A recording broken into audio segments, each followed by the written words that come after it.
খাগড়াছড়ির দীঘিনালা উপজেলার মেরুং ইউনিয়নের রথীচন্দ্র কারবারি পাড়ার পাহাড়ি জনপদের বুকে দুলছে শুভ্র কাশফুল। বর্ষা বিদায় নিয়ে শরতের আগমনে সাজিয়েছে প্রকৃতিকে নতুন রূপে। পাহাড়, ঝর্ণার তীর আর টিলা জুড়ে কাশফুলের শোভা প্রতিদিন আকর্ষণ করছে দর্শনার্থীদের। প্রিয়জন, পরিবার, বন্ধুদের নিয়ে বেড়াতে এসেছেন অনেকে। বন্ধুদের সঙ্গে এই কাশবনের ভেতর দিয়ে হাঁটার অনুভূতি একেবারেই আলাদা বলে জানান দর্শনার্থী। এখন হচ্ছে শরৎকালে কাশফুল ফুটে। এটা যেহেতু খাগড়াছড়ি হচ্ছে রূপের রানী, এই রূপের রানীর সাথে যে আমাদের যে মেলবন্ধন, আমরা এখানে যে পাহাড়, প্রকৃতি এবং আকাশ, মেঘ সবকিছু মিলেই যে এবং কাশফুল যে শুভ্রতা যে এখানে ছড়াচ্ছে, আচ্ছা এটা খুবই যে এখানে আসলে খুবই ভালো লাগে। এগুলো দেখলে খুবই ভালো লাগে। আমরা বিকাল বেলা হলেই এখানে ঘুরতে আসি, সময় হলে এখানে ঘুরতে আসি। দর্শনার্থীরা বলছেন, কাশবন, আকাশ আর পাহাড় মিলে সৃষ্টি হয়েছে এক অপার্থিব দৃশ্য।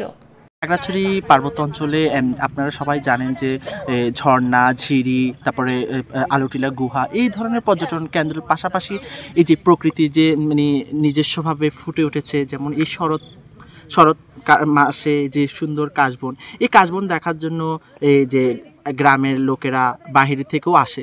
এই যে এর পাশাপাশি আমরা আজকে ছুটির দিন আমরা এসেছি, আমরা বন্ধু বান্ধব সবাই এসেছি। শুধু আমরা আসিনি, আশেপাশে সবাই এসেছে, সবাই যার যার মতো ছবি তুলছে।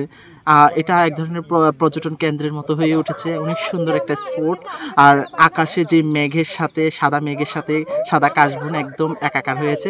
কাশফুল শরতের আগমনের বার্তা, শীতের আভাস আর উৎসবের আনন্দের প্রতীক বলেও আখ্যায়িত করেছেন স্থানীয়রা। এখানে যেমন হচ্ছে সামনে হচ্ছে আমাদের শারদীয় দুর্গা উৎসব চলে আসতেছে, আর শারদ মানে হচ্ছে আমাদের কাশফুলের শুভ্রতা।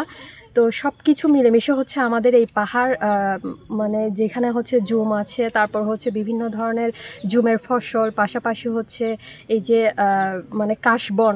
তো আমরা একটু প্রকৃতির ছোঁয়া নিতেই হচ্ছে এবং প্রকৃতির সাথে মিশতেই হচ্ছে আমাদের আজকে এখানে আসা, এবং হচ্ছে যে আমরা এই যে কাশফুলের যে সৌন্দর্য, সেটা হচ্ছে আমরা মানে প্রকৃতির কাছ থেকে আমরা সেটা আমাদের উপরই পাওনা আর কি, যেটা বলে।